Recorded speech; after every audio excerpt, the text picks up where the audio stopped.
They didn't want us taking her out of there. Yeah. If you take her out, she'll die. If you move her, she'll die. Like it's all that, it's that gaslighting that they do. They were gaslighting him. It was intimidation, bullying, gaslighting, threatening, harassment. He was abused mentally and physically. They were yelling at him while we were on FaceTime with him. I heard it. They were yelling at him, telling him he was going to die, telling him that they were going to intubate him. And it was terrifying. Then my sister would say things like, they're threatening me with a ventilator, and this is very scary. And they kept saying things along the lines too of, you haven't seen the worst yet. They told her if my dad were to leave the hospital, he would have to be intubated and he would not make the transfer, which was a big fat lie. And they kept telling her that, and the nurse, she was like, Rachel, I was like, your dad will have to be intubated if he transfers out. The ambulance, the paramedics will not take him on the BiPAP. And so my sister's like, LaDonna, you're not going to intubate my dad. They were so heavily trying to push intubation, and they were trying to scare the crap out of us and lying to us that he had to be intubated. They were very mean to him. I had actually gotten a text message from him stating that a nurse that was on his floor had told him that he should just give up because he wasn't going to get better. They did ask me several times if, I needed to think about letting him go and not even trying to fight. The doctor came up to me, got into my face and said, how do you feel about your husband being ventilated? I said, I feel the same as what my husband does. And he goes, do you want your husband to die? And I started crying, and then he started laughing. He goes, don't worry, we'll take good care of your husband. I lost it because I thought he was getting better. And he told me, he goes, he's probably going to die. They said that, she was coherent, where she was hallucinating, saying things which I knew wasn't true because she was talking to family every day. He eventually was lied to and told that he had to be intubated, and that if he refused, that he would be brain dead due to the lack of oxygen. They kept saying she's making no progress and all this stuff, but sometimes when we were in there, she would talk to us. She would have words come out of her mouth. And now we were told that when the vent is in, she wouldn't be able to talk, but she could move her eyes. She would follow your finger. She would do all that. Move her tongue up and down. She could blink to your questions. With the trachea, I'm sorry. Yeah, you could ask her questions and she would blink for the answers. So I never had any kind of thought that she was brain dead. I just got the impression that they had worn him down. They had convinced him that this was the only way, was for him to go on the ventilator. I said, I should have kicked and screamed and made a fuss and said no. They kept telling him, you're going to have to be intubated. It would put such fear on him. He would text me and say, they're talking intubation. I said no. And of course, Randy told him no every single time. No, do not intubate. So They still do. Oh yeah. And tried to act like it was because his heart stopped. But I know that was a lie. They lied about everything. Even if I had said don't, I think they had already, I hate to use the term gaslit, but already gaslit him. What are we going to do? And I'm standing there by myself, just about to freak out. The fact is, it was my life.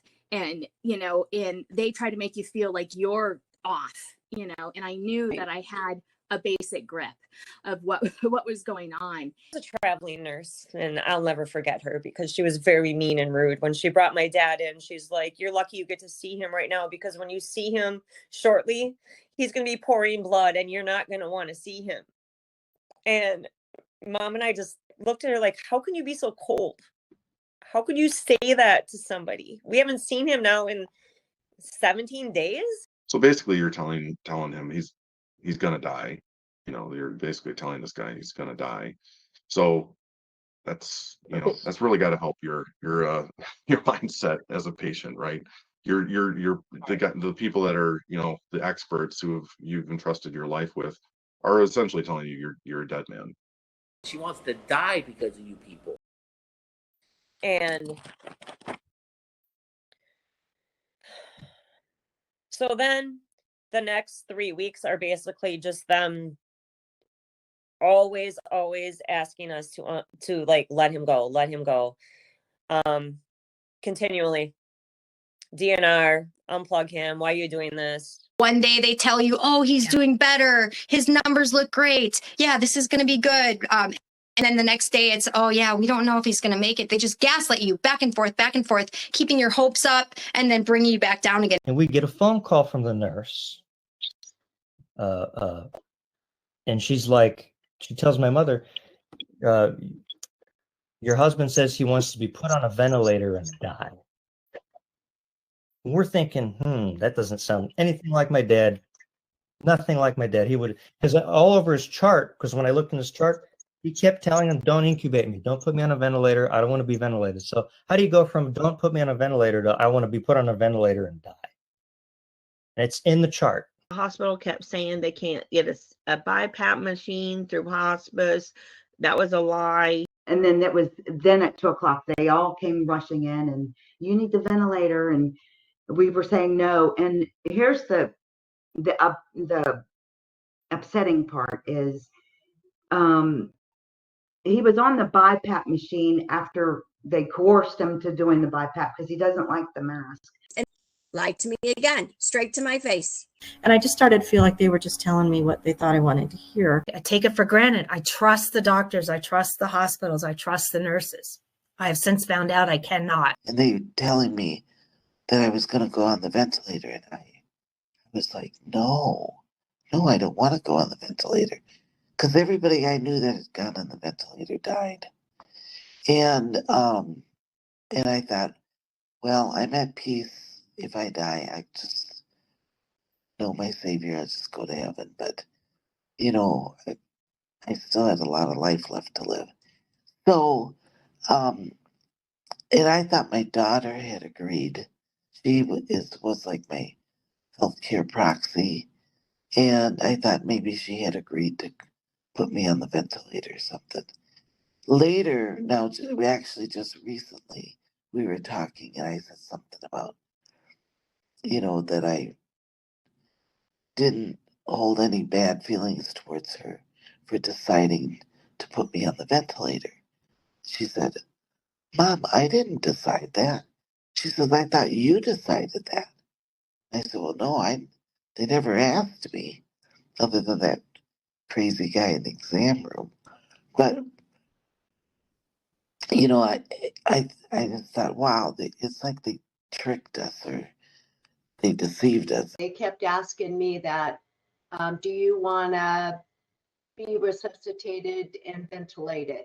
And I said, I'll be resuscitated, but do not ventilate me.